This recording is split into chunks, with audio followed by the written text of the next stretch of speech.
A gente precisa entender que a oração ela faz parte da nossa vida cristã, como algo da nossa vida cristã, ela precisa ser esclarecida. A gente precisa saber o que é oração. A gente precisa saber orar, como orar, saber o que orar. Porque há muita coisa que a oração se tornou e que não está de acordo com aquilo que a palavra de Deus nos apresenta, né? Hoje, infelizmente, a oração para algumas pessoas se tornou uma arma contra o próprio Deus. Como se pelo nosso orar, ou a nossa postura, ou as nossas palavras, quando orando, elas tornassem Deus o nosso servo pronto para atender todos os nossos pedidos, né? E aí nós temos frases como eu determino, eu declaro, eu ordeno, são vistas em ambientes ditos cristãos no momento da oração, né? Colocando assim Deus contra a parede, como se a oração mudasse Deus, como se a oração mudasse o coração de Deus. Quando, na verdade, quando nós olhamos para as Escrituras, a oração serve para nos mudar. A oração serve para alinhar o nosso coração ao coração de Deus, alinhar as nossas expectativas, corrigir os nossos caminhos, né? A gente precisa ter muita reverência quando nós oramos. Por isso, quando a gente fala sobre reverência, comportamento, me parece algo assim religioso, parece algo assim, não, a nossa relação com Deus não é esse tipo de relação. A gente precisa entender que quando a gente ora, quando a gente tem os nossos momentos de oração, a gente não está falando com um ser qualquer. A gente não está falando com qualquer pessoa, como se Deus fosse qualquer pessoa. Muitas vezes nós usamos o fato de Deus se manifestar como nosso Pai, e aí a gente imprime o nosso relacionamento com Ele, ou melhor, a gente vive o nosso relacionamento com Ele como se Ele fosse, a gente vive o nosso padrão de filiação e paternidade, né? A gente pega, não, se eu tratar meu pai assim, eu posso me colocar diante de Deus dessa maneira aqui. Se eu sou um filho assim, diante de Deus, eu posso ser um filho da mesma maneira. E aí a gente se achega a Deus de qualquer jeito, sem reverência que Ele é devido. A gente precisa entender, Deus sim é nosso Pai. A gente vai ler aqui a oração do Pai Nosso. Deus se revela como nosso Pai. Aqui Ele nos instrui, o próprio Cristo nos instrui a chamar Deus de Pai. Mas Ele também vai falar que nós declaramos que o reino dele. Então, quando a gente ora, a gente se achega a Deus como nosso Pai, mas a gente também se achega a Ele como Rei. Como o Rei de todas as coisas, o Rei de toda a terra. E a gente não se achega ao Rei de qualquer jeito, entregando a Ele qualquer coisa. Nós devemos orar com a consciência de que essa oração é feita ao Rei do Universo, ao Senhor de todas as coisas. O próprio Cristo ora assim, quando nós olhamos dentro do Evangelho, das orações que Cristo fazia. Nós vemos isso nas orações registradas de Cristo. Nós vemos isso na vida de oração dos apóstolos. Nós vemos isso na vida de oração da igreja, quando nós vemos o livro de Atos.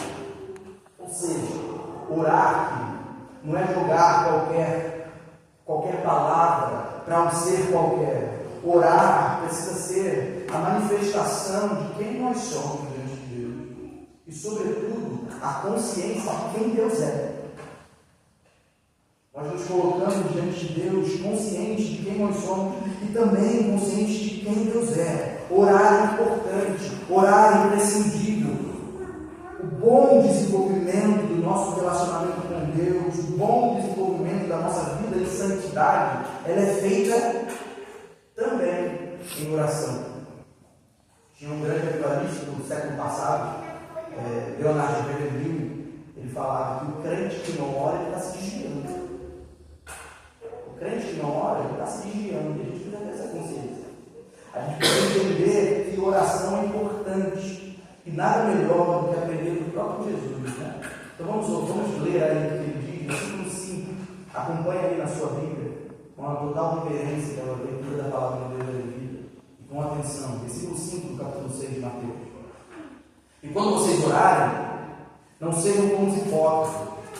Eles gostam de ficar orando em pé nas sinagogas e nas esquinas, a fim de serem vistos pelos outros. Eu lhes asseguro que eles já receberam a sua plena recompensa. Mas quando você orar, vá para o seu quarto, feche a porta e ore ao seu Pai que está em secreto. Então, seu Pai, que vê em secreto, o recompensará. E quando orarem, não fiquem sempre repetindo a mesma coisa, como fazem os pagãos. Eles pensam que por muito falarem serão ouvidos. Não sejam iguais a eles, porque o seu Pai sabe do que vocês precisam antes mesmo de o pedir. Versículo 9. Vocês olhem assim: Pai nosso que estás no céu, santificado seja o teu nome, venha o teu reino, seja feita a tua vontade, assim na terra como no céu. Dá-nos hoje o nosso pão de cada dia. Perdoa as nossas dívidas, assim como perdoamos aos nossos devedores. E não nos deixes cair em tentação, mas livra-nos do mal. Porque teu é o reino, teu é o poder e tua glória para sempre. Amém. Pois, se perdoarem as ofensas uns dos outros, o Pai Celestial também lhes perdoará. Mas se não perdoarem uns aos outros, o Pai Celestial não lhes perdoará as ofensas. Feche os olhos mais uma vez. Pai, obrigado, porque apesar do Senhor ser tão grande, o Senhor fala a nós. O Senhor nos chama para perto para ouvirmos a tua voz, Pai. Louvado seja o teu nome por isso. E agora fala aos nossos corações nessa manhã. Pedimos assim, no nome de Cristo Jesus. Amém e amém. Um bendito, querido, na semana passada, o Giovanni abriu essa nova sessão aqui do Sermão do Monte. Jesus, ele está apresentando novos conceitos, novas realidades que precisavam ser vividas por aquela multidão. Você lembrar do Sermão do Monte, nós já vimos Jesus falando sobre as bem-aventuranças, sobre esse papel missional daqueles que fazem parte do reino de Deus, de ser sal, de ser luz para aqueles que estão em trevas. Jesus Cristo já nos ensinou como se dá o relacionamento com a lei. E agora, a partir do capítulo 6, ele está apresentando para a gente, ou melhor, para aqueles leitores, e agora a gente lendo, apresentando para a gente aqui 3 práticas que eram bem comuns na era judaica, naquele momento, ali na religião, que como o Giovanni pregou, a primeira a caridade, agora eu vou pregar aqui a oração, e na semana que vem nós vamos ver sobre o jejum, práticas que eram bem comuns ali dentro da religião judaica, mas que foram distorcidas ao longo do tempo pelas tradições dos homens, que foram distorcidas pelos líderes religiosos, porque agora elas eram usadas de modo autocongratulatório, para trazer glória para si, para mostrar: está vendo como é o meu relacionamento com Deus? Está vendo como eu vivo? Por isso que Jesus abre aí o capítulo 6, com versículo 1 aí no capítulo 6. Tenham cuidado de não praticar suas obras de justiça diante dos outros para serem vistos por eles. Jesus está chamando a atenção daquela multidão e mostrando que aquelas pessoas, líderes religiosos, usavam dessas boas práticas, porque não eram coisas ruins, eram boas práticas. Eles estavam usando para si mesmo, para benefício próprio. Jesus Cristo está falando, eles são hipócritas. Aqueles que usavam dessas boas práticas para dissimular ou para fazer o outro, persuadir o outro a acreditar em algo que não era verdadeiro. E assim como na caridade, na obra de justiça, essa mentira acontecia, na prática da oração também. Os hipócritas usavam desse momento de devoção, eles fingiam devoção para receber a recompensa dos homens.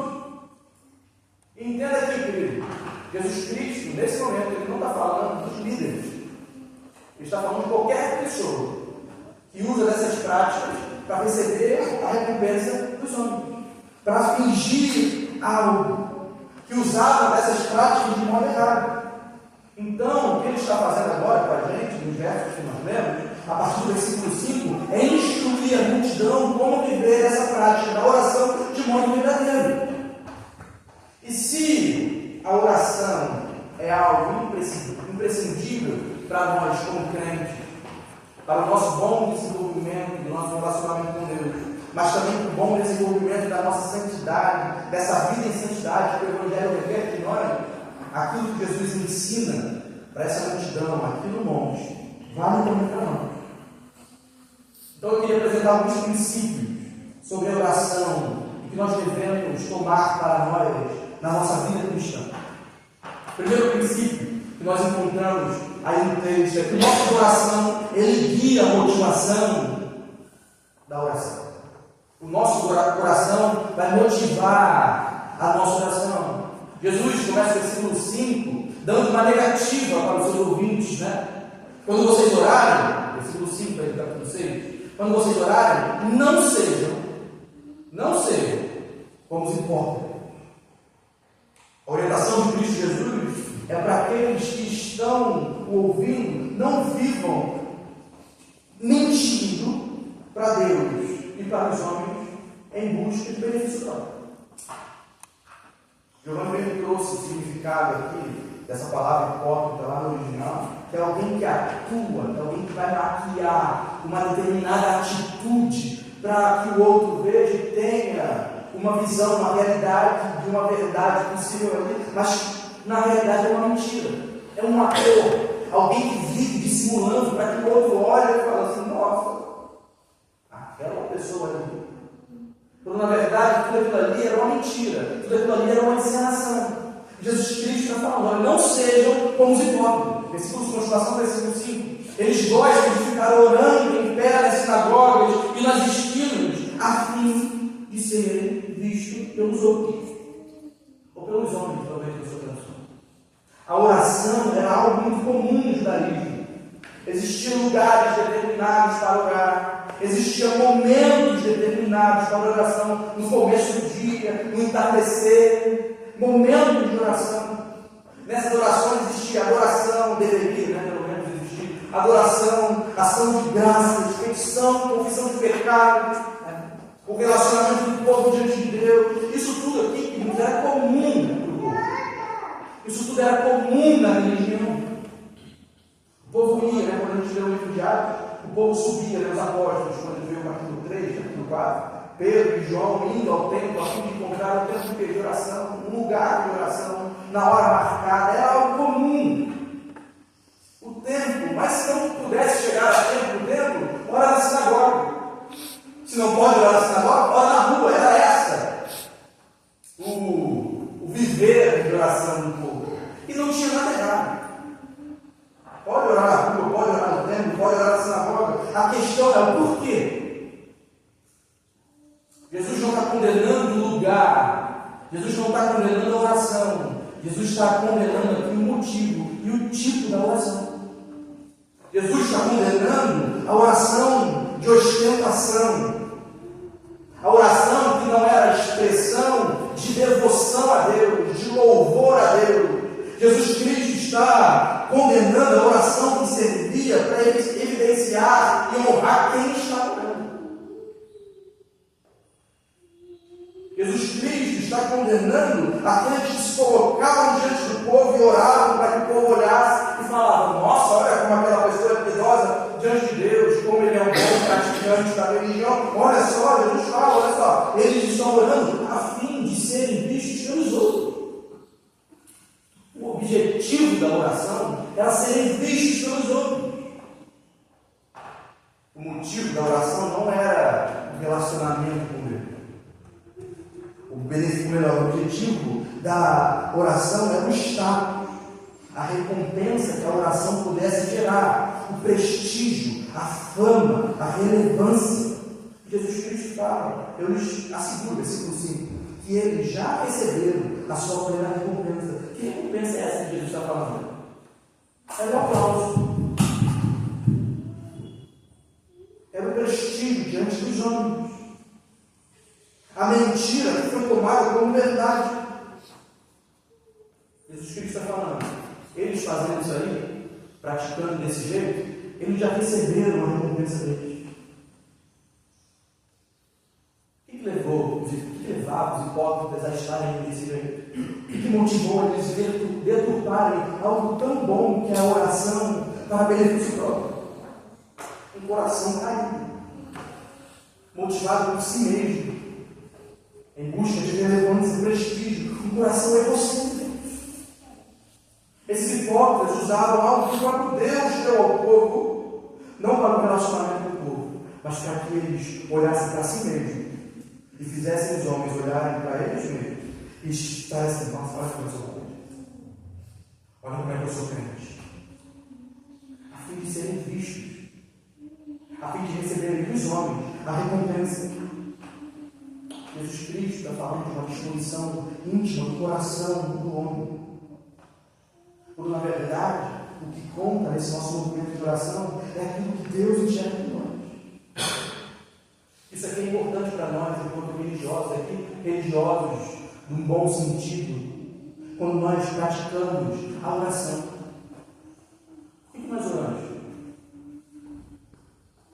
Por que você ora? Por que nós passamos tempo direcionando palavras a Deus? E será que elas são realmente direcionadas a Deus?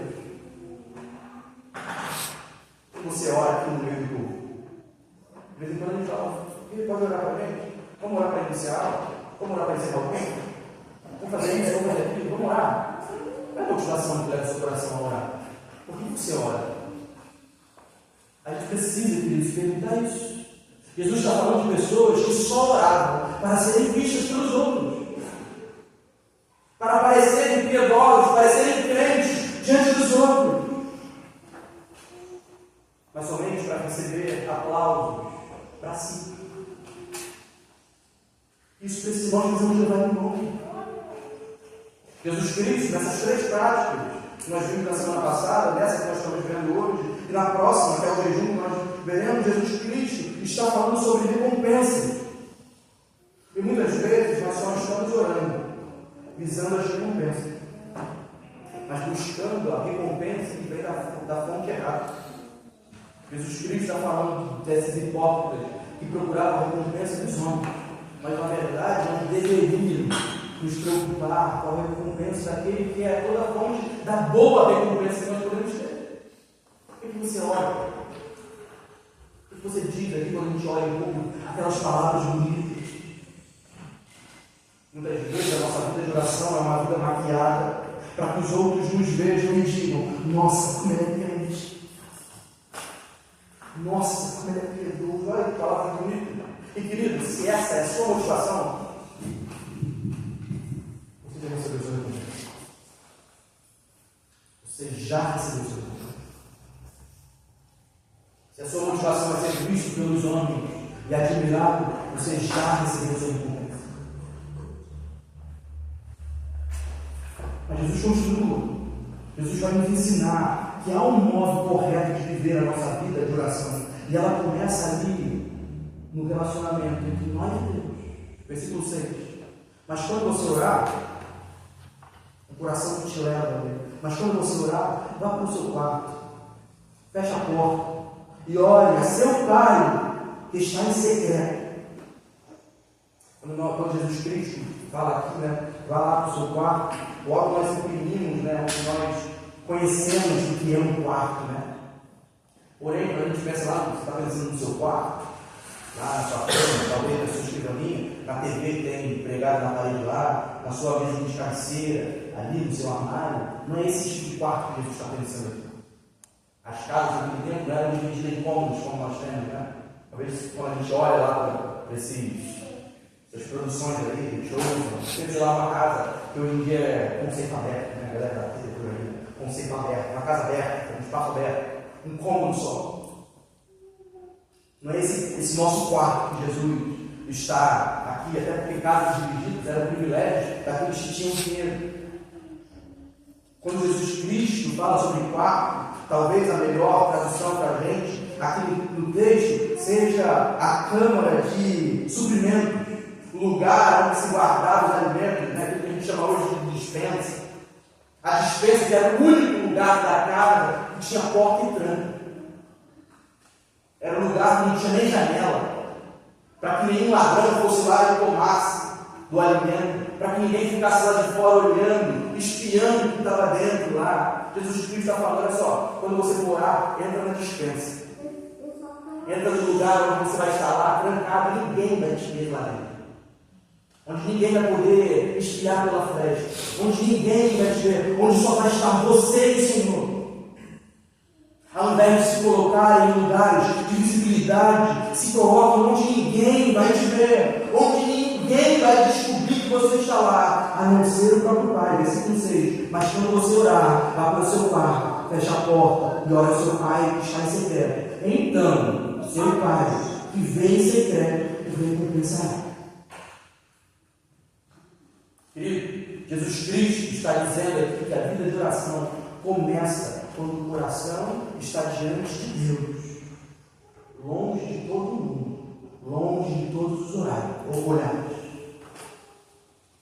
Jesus Cristo está dizendo aqui para nós que a oração é, antes de tudo, um relacionamento íntimo com aquele a quem nós direcionamos a nossa oração. É um relacionamento com Deus. Começa com um relacionamento com Deus. É o que Cristo está falando. Entenda, a ênfase de Jesus não está na recompensa. Ele fala de uma recompensa. Mas a ênfase de Cristo não está na recompensa. A ênfase de Cristo está no relacionamento com o Pai. A questão para a gente aqui, querido, não é especular qual é a recompensa, mas pensarmos com a mente e com o coração a quem nós direcionamos a nossa oração.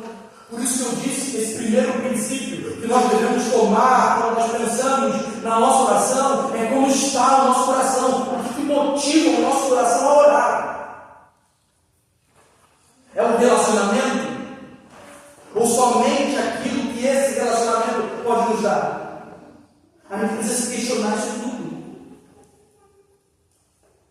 Como eu disse lá no início, muitas vezes a gente trata a nossa oração a Deus como uma arma para conquistar aquilo que nós queremos. Movimentos e movimentos que se dizem movimentos de Jesus Cristo, mas que usam a oração como uma ferramenta para pressionar Deus a fazer algo. E não é isso que é a oração. A oração não é esse lugar onde a gente vai reivindicar a recompensa que Ele pode nos dar. A oração é um lugar de relacionamento. Nós oramos visando o relacionamento. Nós não oramos visando a recompensa, mesmo sabendo que ela existe. Nós oramos, querido, porque nós podemos orar àquele que se fez nosso Pai. Sua vida de oração começa muito antes de quando alguém te pede para orar na igreja. Sua oração começa muito antes. Sua oração, sua vida de oração começa entre você e Deus. Lá onde ninguém te vê, onde somente o próprio Deus pode testemunhar você, onde somente o próprio Deus pode sondar o seu coração, onde somente o próprio Deus ouve as suas súplicas, as suas ações de graça, a sua adoração a Ele. Nós nos colocamos diante dele porque Ele conhece, porque Ele nos conhece. E que Ele conhece tudo que nós precisamos. Até a gente pode entrar no segundo princípio. Nós oramos, queridos, porque conhecemos a fidelidade de Deus. A oração é um exercício de fé, de que as palavras que nós estamos lançando não são palavras que nós estamos lançando ao vento. Mas não é um exercício de fé de que as palavras que nós estamos dizendo estão penetrando nos ouvidos de Deus. Não é uma loucura, não é maluquice falar a alguém que nós não estamos vendo. Nós precisamos crer. É um exercício que Jesus aqui, querido, está chamando esses ouvintes a fazerem isso, versículo 7. E quando orarem, não fiquem repetindo a mesma coisa como fazem os pagãos. Eles pensam que por muito falarem serão ouvidos. Era uma prática pagã daqueles que não estavam sob a promessa, daqueles que não faziam parte do reino de Deus, do povo de Deus, ficarem orando a mesma coisa por muito tempo, e gritando, e gritando, e gritando. Talvez você lembre do exemplo lá de Elias, né, contra os profetas de Baal. Elias fica zombando, ora. Aí os profetas de Baal ficam lá, e era uma prática, ficar repetindo, e gritando mais alto. Elias até zomba, né? Fala mais alto. Talvez ele tenha saído de férias. Era uma prática ficar naquilo ali. A gente olha para a religiões mais orientais, né? A prática da meditação, dos mantras, né? Os monges budistas, em seus mosteiros, ficam ali orando, a mesma coisa. Ou as pessoas que ficam com dedos na mão ali, né? Orando, achando que por ficarem ali vão convencer pelo cansaço aquela entidade, por meio da sua gritaria, por meio das suas palavras repetidas. E Jesus está falando, vocês não precisam disso. Vocês não precisam fazer isso. Vocês não precisam desse ritual vazio. O que vocês precisam fazer é confiar no caráter daquele que se fez pai de vocês. Versículo 8. Não sejam como eles. Não sejam como eles. Não façam como aqueles que são pagãos, gentios, porque o seu Pai sabe o que vocês precisam. Perceba aqui que Jesus Cristo está apelando para o caráter de Deus. Para um caráter fiel, de Deus para com o seu povo. Ao orar, o que Deus está estimulando o povo a fazer, ao se colocar diante de Deus em oração, o que Jesus está estimulando o povo a fazer é um exercício de confiança, confiando no caráter e na escuta de Deus. Confiar de que aquelas palavras, de que o socorro pedido, de que a adoração é levada a Deus, não é algo meramente ritualístico, mas está chegando a Deus. E se está chegando a Deus, Ele vai fazer o que tem que fazer. O Pai sabe o que Ele está falando. Jesus está chamando o povo a confiar que Ele sabe o que eles precisavam, quando precisavam, no momento certo que precisavam. E querido, meu irmão, minha irmã, é nessa confiança que nós devemos nos colocar diante de Deus. Quando nós oramos, o nosso coração precisa ser um coração encharcado de fé, confiando nesse caráter provado de Deus, amado. Nossas orações não precisam ser discursos decorados, rezas prontas, ou palavras persuasivas para persuadir Deus a fazer algo por nós. O que as nossas orações precisam ser são expressões da nossa confiança de que Deus sabe o que nós precisamos. De que Deus sabe. Nós podemos, queridos, enxergar as necessidades que nós entendemos urgentes e nós colocamos essas necessidades para a nossa vida diante de Deus. Mas nós colocamos essas necessidades diante de Deus, crendo que Ele sabe o que nós precisamos. Crendo que Ele sabe. Que Ele olha para nós e fala, eu preciso de algo, eu vou orar. E talvez, isso também é um exercício de fé. Aquilo que você acha que precisa, Deus não acha que você precisa. Isso é fé também. Nossas orações precisam ser altares de fé, de que confiamos no poder soberano de Deus. Não é que você crê que Deus pode fazer algo, que Ele de fato vai fazer. Não é porque você crê muito que Deus vai agir do jeitinho que você quer. A fé, querido, é para crermos.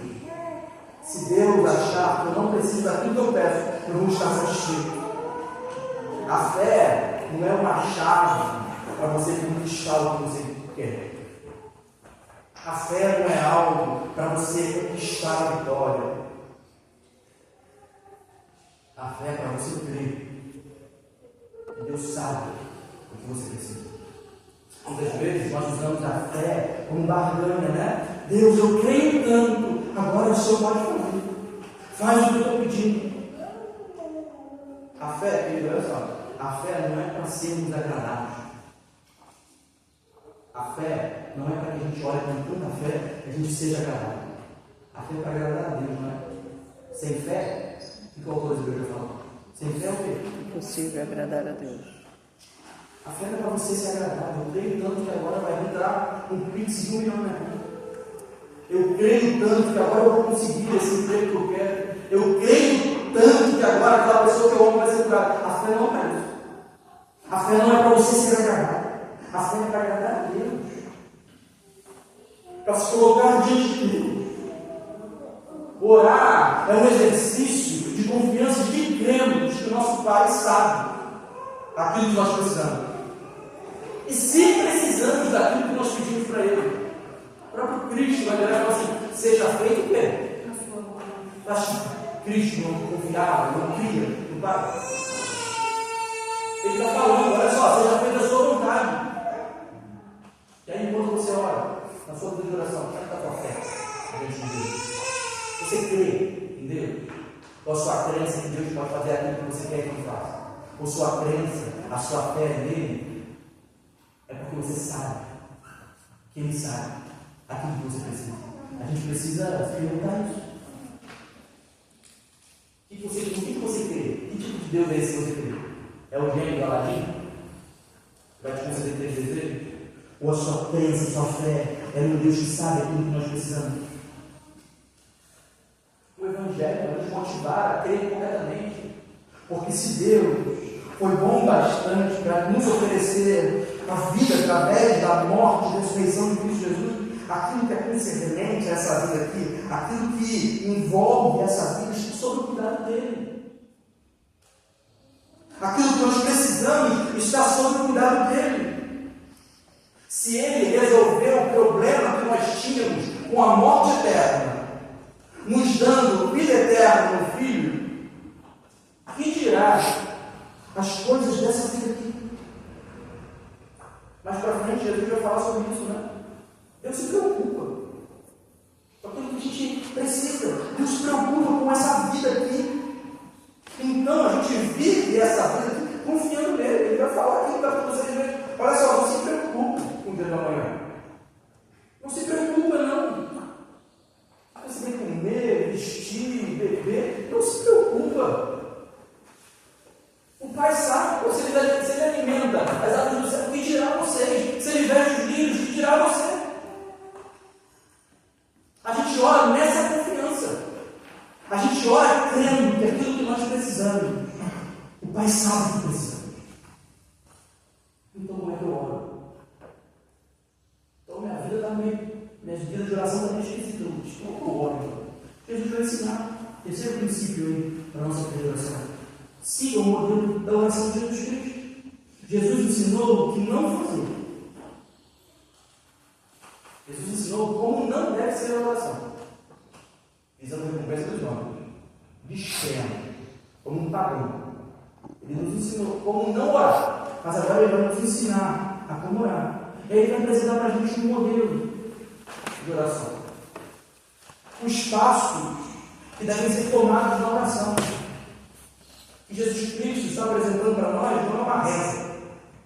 O que Ele está mostrando para nós, na oração do Pai Nosso, são parâmetros e características que precisam marcar a nossa vida de oração. A oração do Pai Nosso não é um ritual,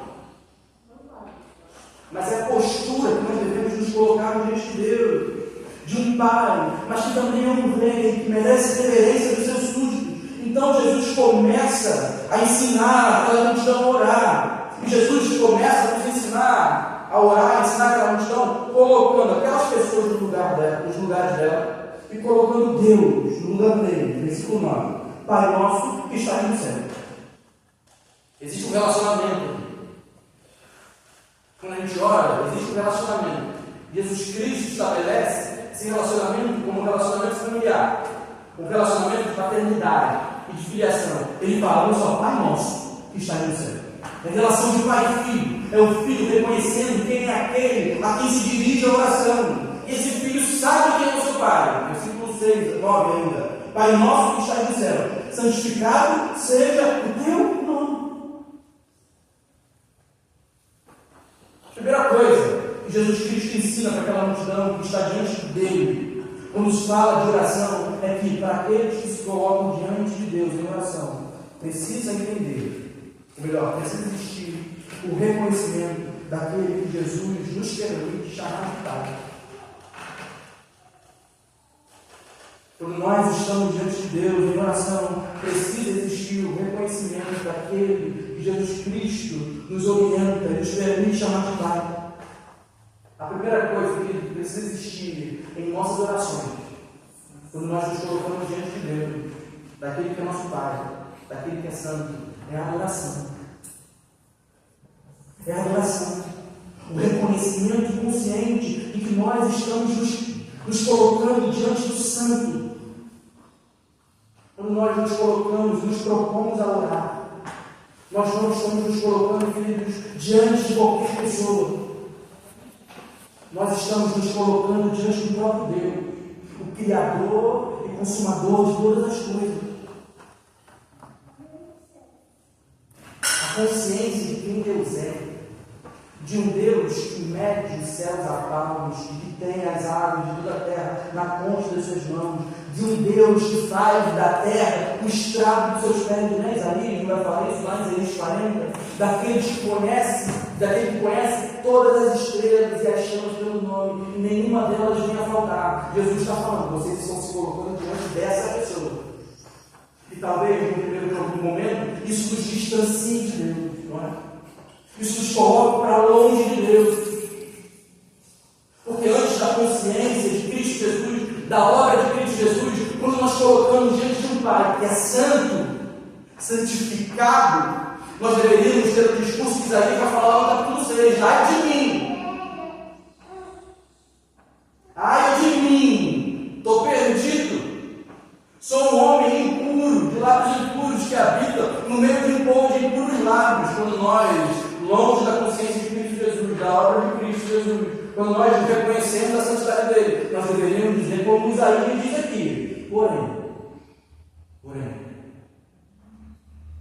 em Cristo Jesus, o Cristo que está nos ensinando a orar, em Cristo nós santificamos e nós adoramos aquele que é santo, mas que nosso Filho se fez o nosso Pai.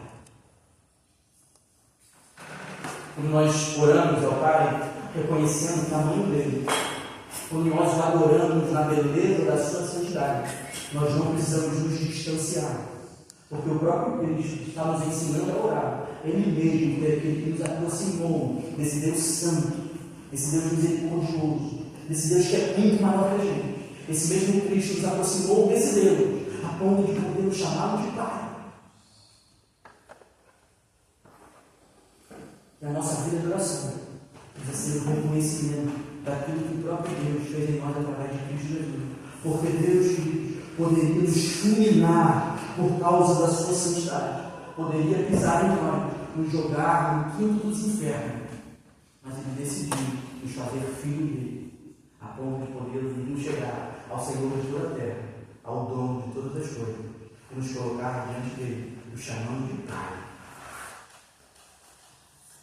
Em Cristo Jesus, a santidade do Pai não nos afasta, muito pelo contrário. Agora, por causa de Cristo, nós podemos ser abraçados pela santidade de um Deus que é santo. E a gente, quando ora, precisa ter essa consciência. A consciência de que nós só temos esse novo relacionamento com Deus por causa de Cristo.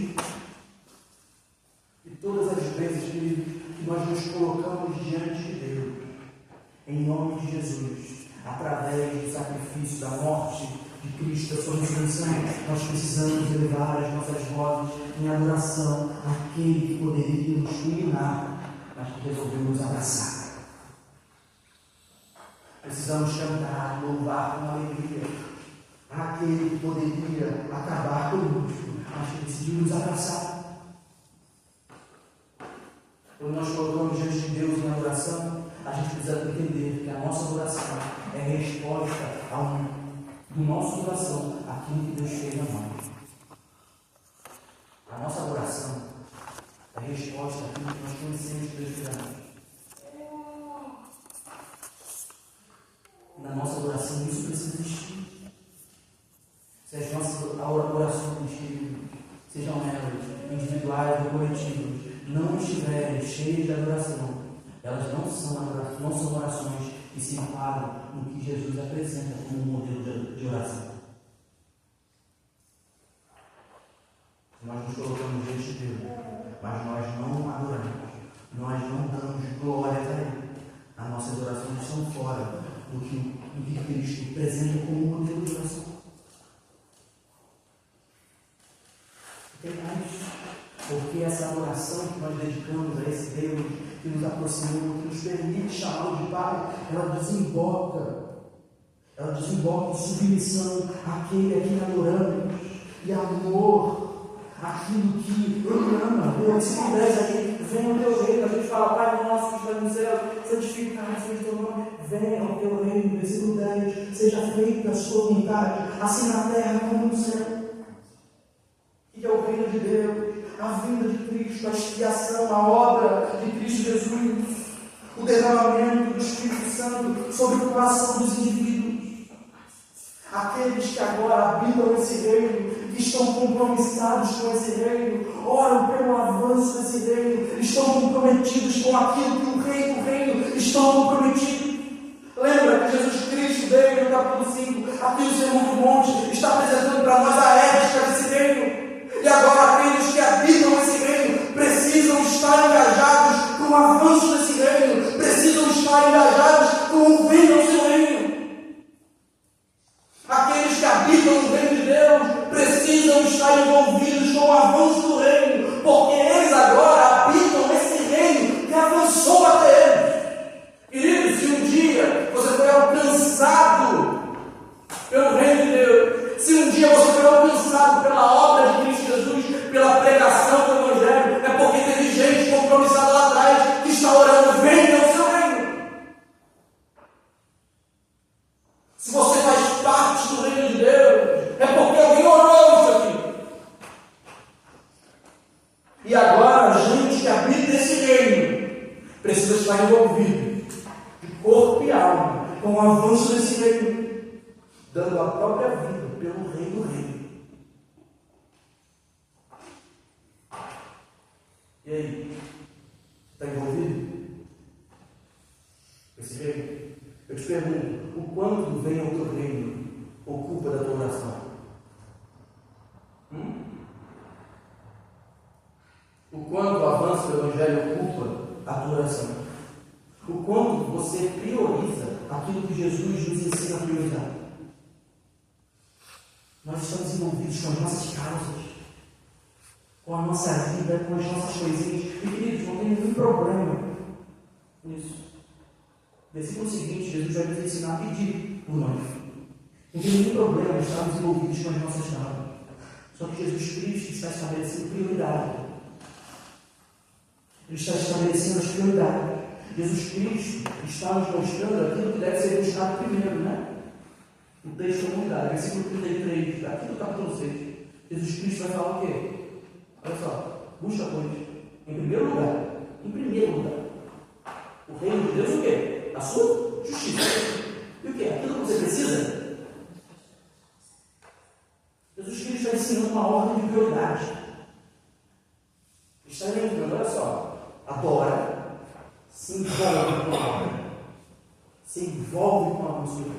São prioridades de Jesus. Aqui não são palavras que Jesus está lembrando aqui. Lembrei aqui, vamos adorar. Lembrei. Não é isso. Ele está estabelecendo a prioridade. E aí eu te pergunto, então você prioriza do que Deus, do que Jesus está priorizando aqui? O quanto você ora pelo reino? Você ora pelos missionários da nossa igreja? Você ora? Quando você está lá, sua vida de oração, todos os dias você ora. Você ora pelo avanço? Você ora pela sua igreja aqui, você é ex-Floripa. Você ora pela sua igreja, querido? Pelo avanço do Evangelho através desse povo aqui? Você ora? A igreja está envolvida na sua vida de oração? Você ora? Porque Jesus está falando, olha só, vem do teu reino, seja feita a tua vontade, assim na terra como no céu. A gente decora, né? Mas a gente vive isso aqui, a gente ora. Você ora pelos indivíduos que estão à sua volta? E o que eu estou falando é, meu vizinho, Deus abençoe o meu filho, eu estou falando de uma oração envolvida com aquilo ali. De você se desesperar por aquelas vidas. De entender que aquelas vidas, se o reino não avançar sobre elas através da sua vida, vão estar condenadas ao inferno completamente. Você ora por isso?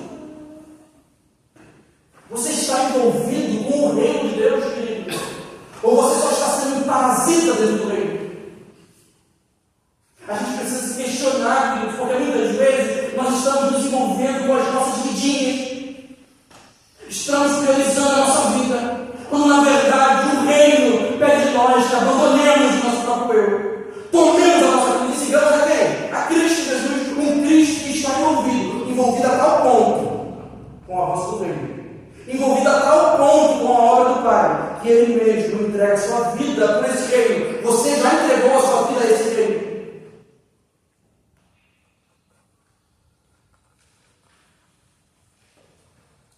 Você já entregou a sua vida? Você está envolvido com as suas coisinhas da sua vida? Está desesperado com as coisinhas da sua vida, querido? Você já se envolveu com esse reino? Jesus Cristo está falando, prioriza. Prioriza. Ele não está nos anulando, não. Ele não está fazendo pouco caso. Mas Ele sabe onde o nosso coração precisa realmente estar. E aí, Ele fala, agora pede. Agora pede. Pede crendo, que o Pai sabe aquilo que você precisa. Olha aí, versículo 11. Dá-nos o nosso pão de cada dia. Perdoa as nossas dívidas, assim como nós perdoamos os nossos devedores. E não nos deixe cair em tentação, mas livra-nos do mal. Jesus agora permite que apresentemos diante de Deus as nossas necessidades. E necessidades, queridos, que são passíveis de serem escrutadas diante de Deus. Porque, de fato, nós precisamos colocar essas necessidades diante de Deus. E Jesus está falando, agora põe. Necessidades materiais, né? O pão que alimenta. Desculpa a casa, não vou tratar agora, queridos, a nossa história. Bom, todo mundo vai cair, depois vamos lá. Jesus agora apresenta, vamos lá. As suas necessidades podem ser colocadas diante de Deus. O pão que alimenta. Mas repara bem o que Jesus Cristo ensina. É o pão de quê? De cada dia. É o pão de cada dia. Mostrando, de novo, que a oração é um exercício de confiança, de que eles poderiam crer em Deus que conhecia as necessidades deles. Não era necessário acumular, né? Versículo 19 aí mesmo, no capítulo 6, Jesus vai falar. Não acumulem para vocês o quê? Tesouros na terra. Mas crendo que aquilo que precisava para o dia, o Rei do Reino, o Deus do Pai, Ele vai dar o sustento, o dia a dia. Jesus Cristo fala de necessidades espirituais, o perdão dos pecados, crendo no exercício de perdoar aquele que nos ofendeu também. Algo que ele vai falar no versículo 14 e 15 para nós também. Um perdão que nós distribuímos aos outros, porque um dia nós fomos perdoados pelo próprio Deus. Jesus Cristo está falando, olha só, façam aquilo que foi feito a vocês.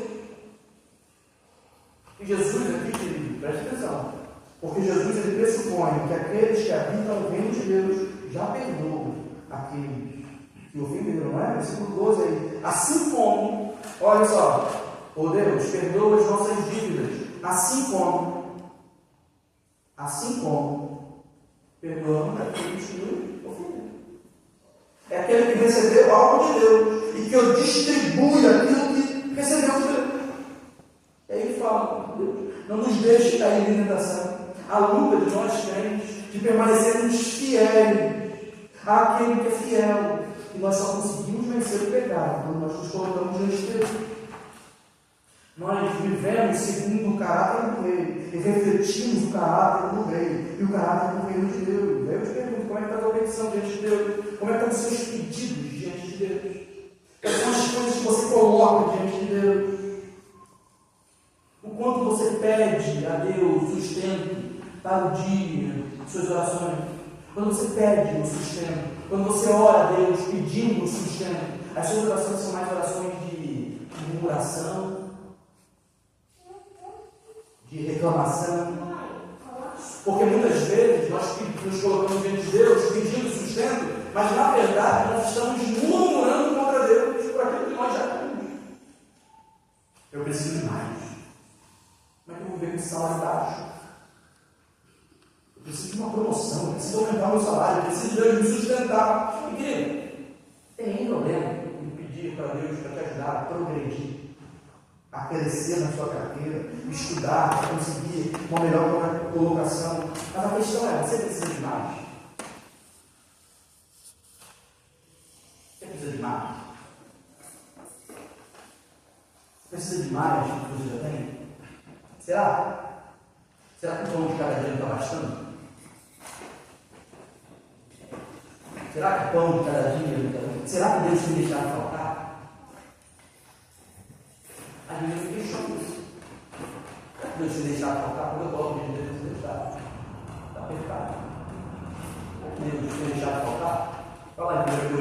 6.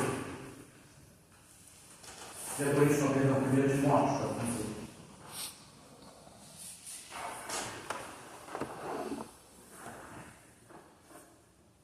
Então, vou falar. 6,6. 1 Timóteo 6,6. De fato, a piedade com contentamento,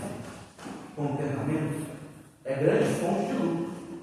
Pois nada trouxemos para esse mundo e nada dele podemos levar. Por isso, olha só a coisa. Olha o que Paulo vai falar. Por isso, versículo 8.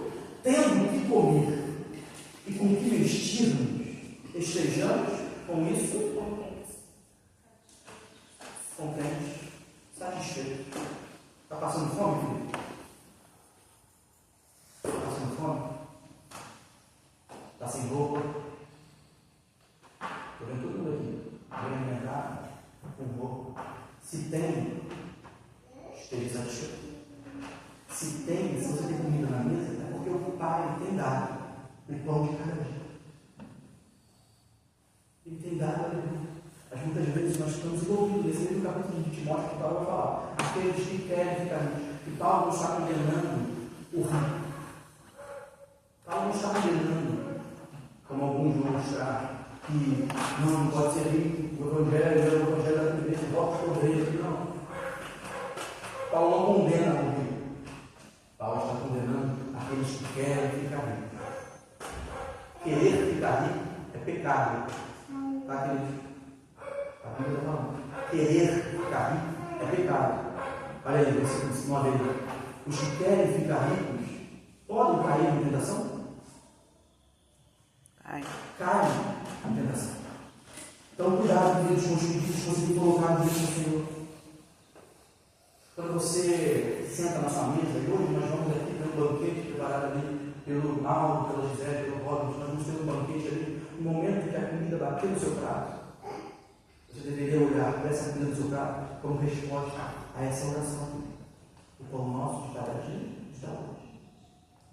Todo dia, quando o Pai te alimenta, todo dia que você almoça, toma um café, um lanche à tarde, janta, essa resposta é de oração. É o Pai dando aquilo que você precisa. Mas dando mais. Ele nos dá até perdão. Não é? Perdoa as nossas dívidas. Ele já deu. Nós nos colocamos sempre dele, confessando os nossos pecados. Mas nós confessamos os nossos pecados, queridos, crendo que o perdão já é uma realidade.